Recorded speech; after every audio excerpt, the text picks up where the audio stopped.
Hello everyone, my name is Swantje Martach. I recently defended my PhD in philosophy at the Autonomous University of Barcelona, and today I'm going to share with you my hitherto reflections about the speculative futurism as undertaken by New Dawn.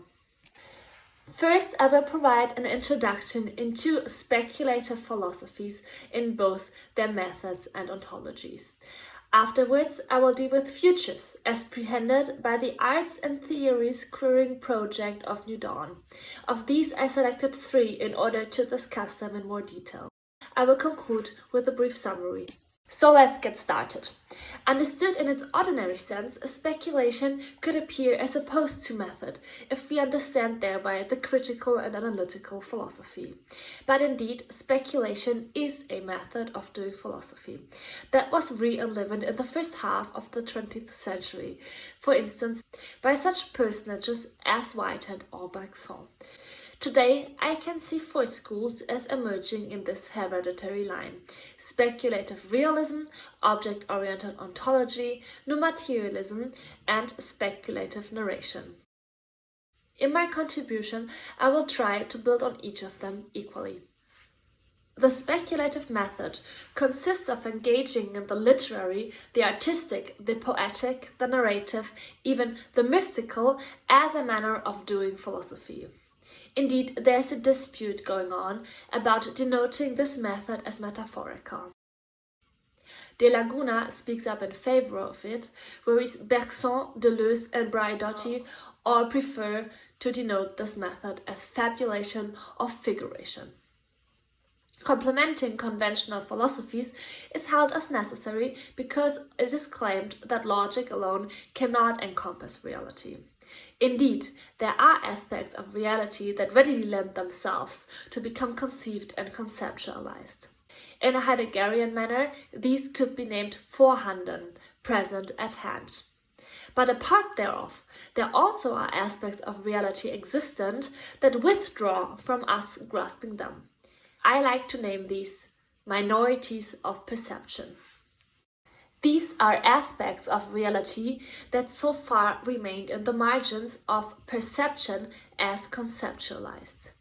Therein, the not yet there, the not anymore there, and the there but otherwise inaccessible, because spatially outside of the own self, are put on a par. So future is not in the margin of the margin, but it is only one among many unforeseen and intriguing dimensions of reality that speculative thought seeks to unravel, and here I cite Sidonie. So how should that happen? The answer is by means of a cultivation of immediate sense perception, what Bergson also names intuition, and what Harman and Shaviro today describe as the aesthetic. This is the case because even if not in perception as hitherto conceptualized, then indeed in perception as felt, these margins are accessible. For this reason, de Baas also writes, "We can have with sense perception a vague awareness of something that exceeds our thought and does not depend upon it." To turn this vagueness into a concreteness and to look differently onto and grow a realist retelling of reality is the aspiration of speculative thought. In order to stress that speculation is not non-empirical but differently empirical, de Baas speaks about speculative empiricism. So my first claim is that speculative philosophies have already a history of demarginalizing futures. So speculation is primarily a method, but it could not remain loyal to its own program of thought without being dependent upon certain assumptions it makes about the nature of reality. Of these I shall briefly discuss 2. On the one hand, in space, reality is held as exceeding philosophy. This it will always do because it inexhaustibly is more than it can be known as. The task of speculative philosophy thus is to approach and unwrap hitherto hidden aspects of reality. On the other hand, in time, reality precedes philosophy. Reality as conceptualized by speculation is immanently dynamic, a contingent becoming and radically open, and here I cite de Baas, Meillassoux and Barrett. And if this is the case, the speculative method is unable to stabilize itself, as de Best writes. The speculative method must exist as dynamic, must constantly readjust itself in order to mold itself alongside reality. Or to express it in a Deleuzian and Guattarian manner, what is searched for by speculation is a method that allows to keep pace with, to not only trace, but to indeed map reality in its folding. So much to introducing the speculative method. But the main scope of my contribution today is to state that there's a project that elaborated a concretization and specialization of the speculative method that so far hardly found an entrance into philosophy, but that is worth to observe and to reflect upon, so I opine. I'm speaking here about New Dawn, a post-disciplinary project that combines diverse artistic and theoretic means. New Dawn was initiated in 2020 by multi-artist Tobias Feist in Berlin, but it is operating globally. In New Dawn, 58 actors, me as lately joining the theoretical team, are included. And so far, it resulted in a virtual exhibition accessible on newdawn.digital that I perceive as pretty appropriate in these viral times. So what New Dawn does is a speculative aesthetics of and with the everyday object of the glove, which we define as a tool to touch in times ahead. And what makes it so interesting, I wish to argue, is that the glove forces both the matter and the method of research. In what is to follow, I will repeatedly give the micro to other voices engaged with me in New Dawn, as I feel that they are best equipped to express their fascination and conceptualization of the glove. In earlier times, gloves had a central position in dress and thus also in society. Without the glove, an outfit would simply not be regarded as complete, and kings and popes were even buried in their gloves. At the basis of New Dawn, thus, is a speculation, which initiator Tobias expresses as follows. The glove as an object is more than just a glove. The glove as a VR instrument is what interested me the most that time. Gloves always have been a part of humanity in ancient times till now to a certain extent. So I was wondering how is the glove these days connected with us as humans, and where are the possibilities and where could it go and what could the glove become in our near future. And that's why I speculated that the glove is having some sort of renaissance.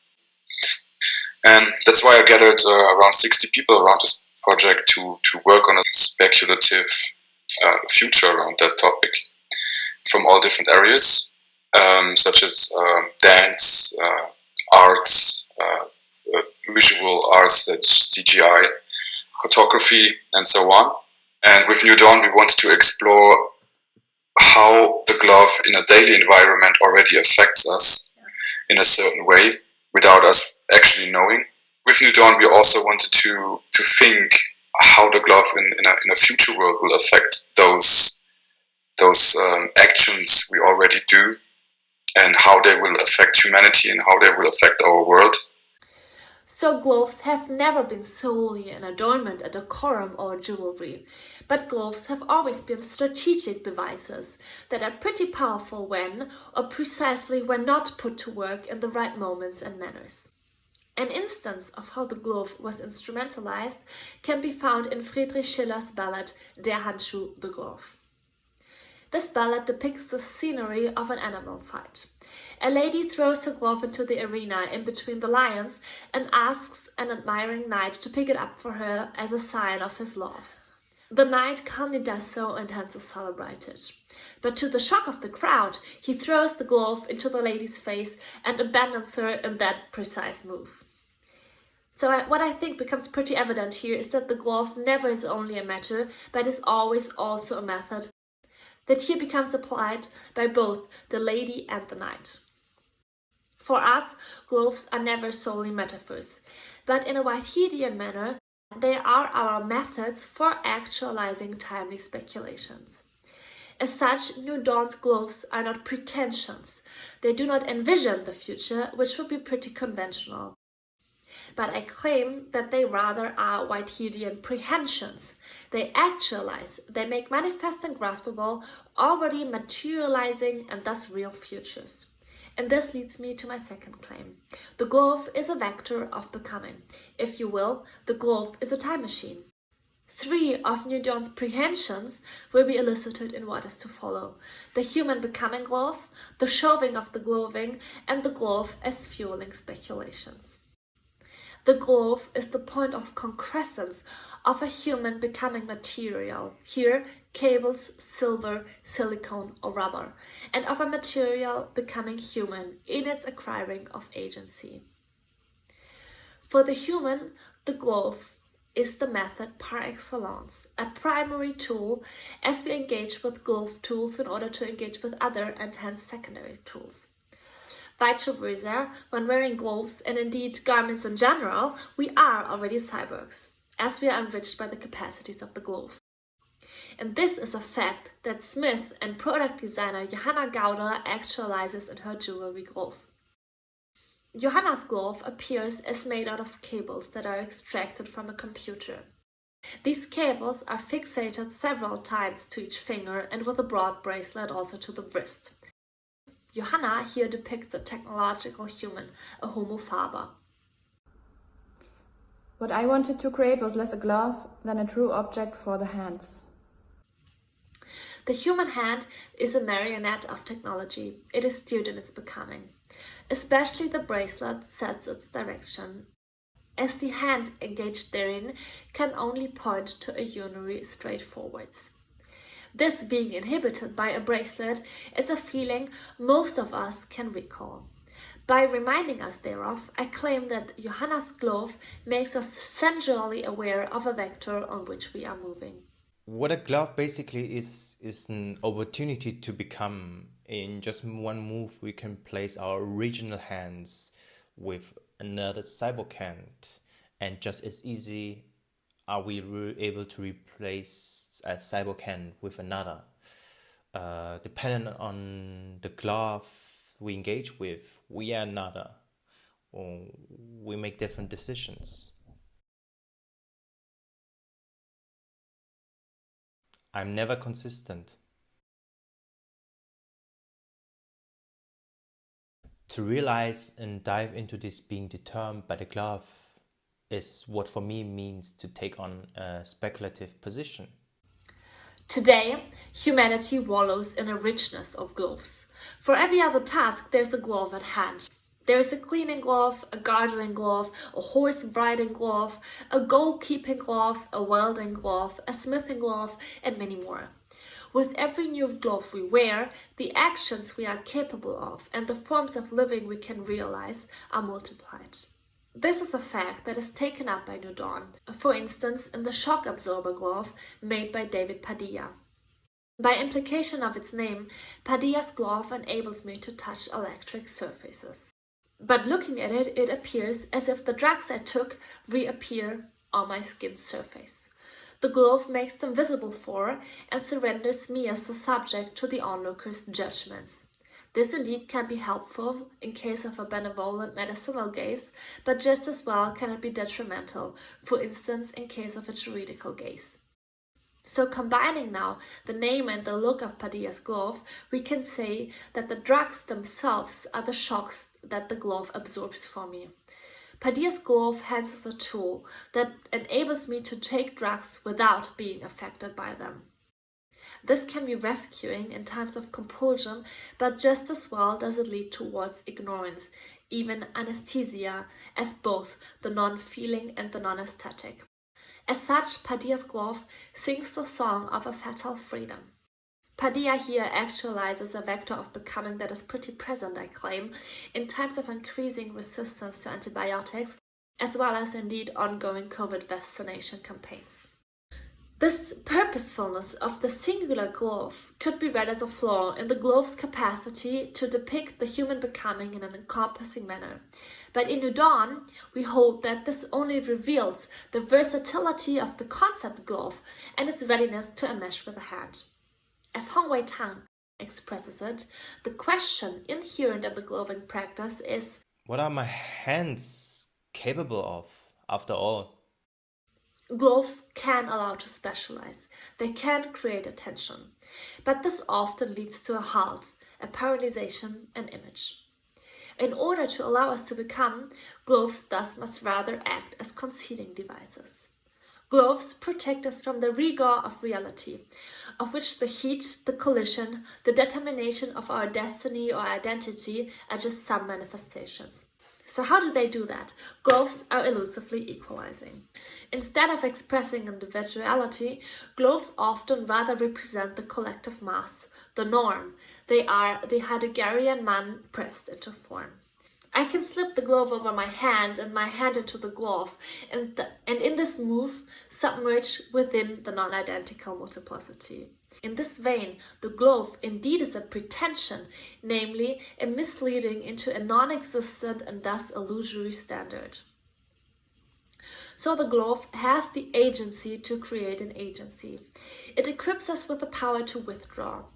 The space it creates underneath its cover is an invitation to the traversing of borders. One of Nudon's gloves that draws the attention towards borders that we are long traversing and speculatively actualizes the consequences thereof is the meaty finny glove done by Dean Giffen. Giffen's glove rounds off a circle initiated by factory farming. Both the how as well as the how much of our meat consume majorly contributes to global warming and thus to the rising of sea levels. If the situation continues as current, in order to survive, we will need to become a queering of earth and sea, of meat and fish. The second prehension actualized by New Dawn that I wish to draw attention to is the shoving of the glove. New Dawn names gloves tools to touch. As tools, gloves are made to dissolve within a touch. They are designed to heighten the haptics. Gloves are so formed that they do not strike any attention. From dressing them, gloves are supposed to vanish. I don't want to feel their presence or attendance. I want to have full control over them, as if I could steer them with my nerve cords. So rounding off the Heideggerian dualism initiated before, gloves are supposed to be zu handen, to be ready to hand. Yet according to Graham Harman, this is not weakness, but precisely the highest form of what Bennett names think power. In their hiding, their withdrawing, gloves are capable to mediate our sense perception. Gloves shove themselves in between subject and object, human and world, a generic you and me. When we see the glove as an object, that's kind of between me as a someone who touches and the object who gets touched. It's like a barrier. But on the other hand, the touch can also be heightened between the object and the person who is touching.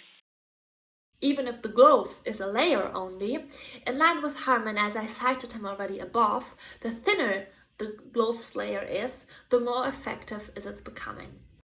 This is a paradox that has been actualized by the slimy glove done by Lucas Popp.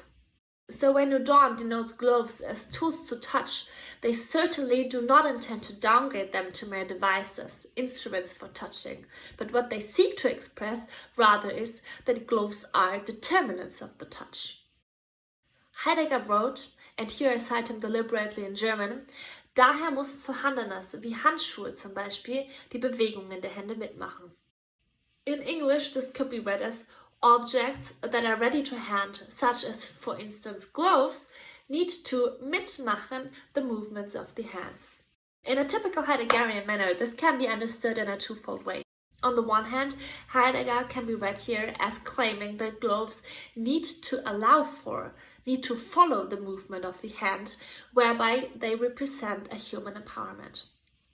Yet on the other hand, Heidegger can also be read stating that gloves participate in. They shape the touch as one manner of being in the world. In this sense, gloves are transporters and thus translators of touch.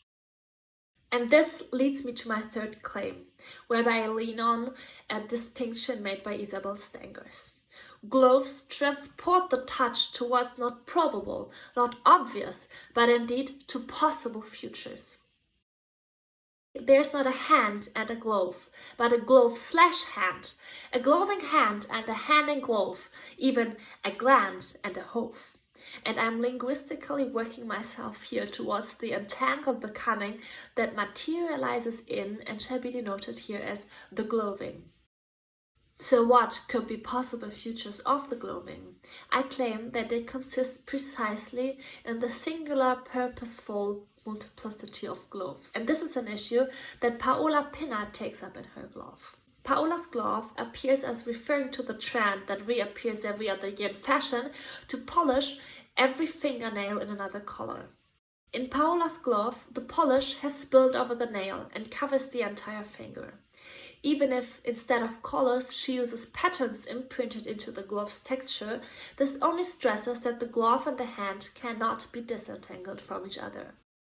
Paola's glove is not one invitation to a singular direction, but when we so far said that the glove is a vector of becoming, Paola's speculation can be read as further zooming into this thought. Here, not the entire hand, but each finger is a vector of becoming, that not only points and heads towards, which would make it a pretension, but that literally consists of and thus prehends another direction. Thus, the entire glove-hand assemblage materially actualizes the statement uttered by Deleuze and Guattari: each individual is a multiplicity. As such, the assemblage is heightened in its potentiality. What is resulting therefrom is confusion, certainly, but also variegation, and eventually, hopefully, tolerance. According to Deleuze and Guattari, indecision, or hesitation as they name it, means pleasure, means the aesthetic. The hesitation is the central experience that Paola's glove provides us. Via making us sense a hesitation, via making us hesitate, Paola's gloves makes us become. What is more, so far gloves were defined as mediators of haptic sense perception. The haptic sense might not allow for the elaboration of high arts.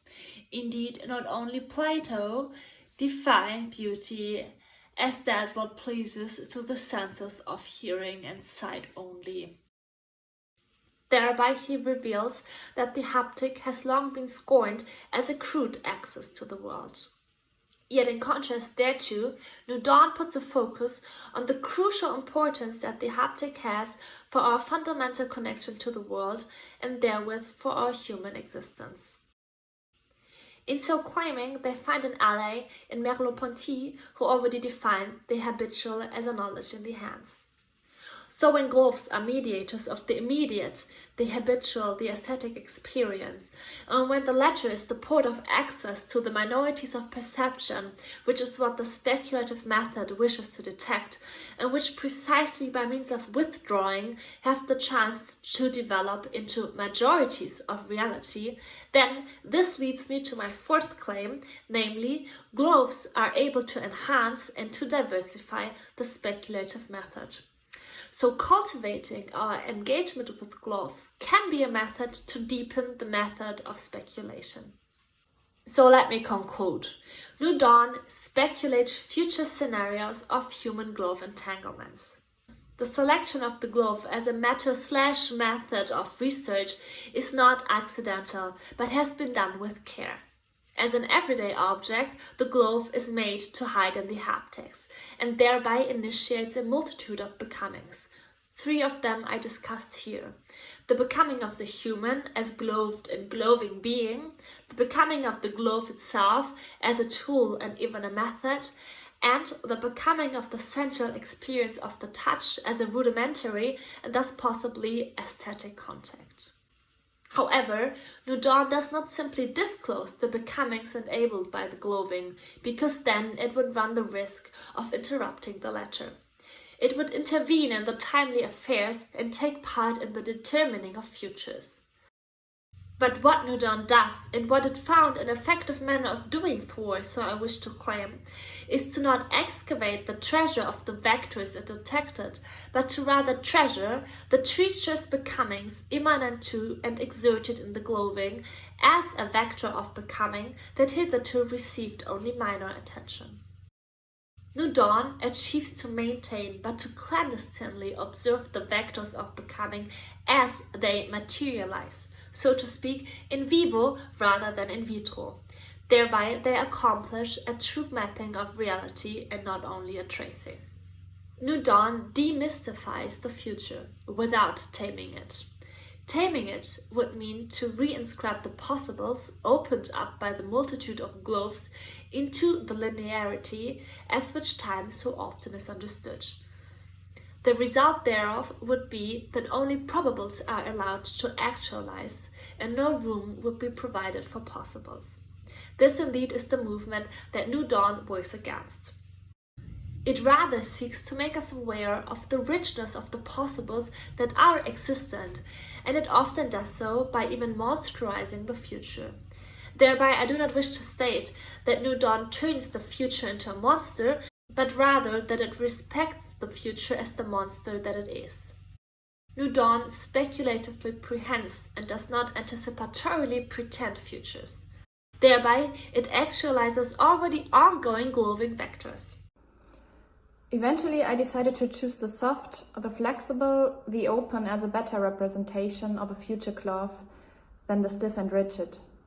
As de Laguna already wrote, it is no deficiency of speculative thought that it should remain tentative. But a certain care, respect, hesitation, and thus tentativeness is necessary for extending one's tentacles towards conventionally withdrawing realities. In adopting a formulation of neglect, speculation can thus be defined as a method with fangs.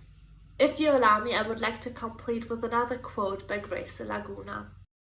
Since the becoming of the world is a creative process, and each actual occasion a unique and novel individual, the work of speculative thought can never be completed. New Dawn is not about the future, it's more about just a small aspect of how the future could be.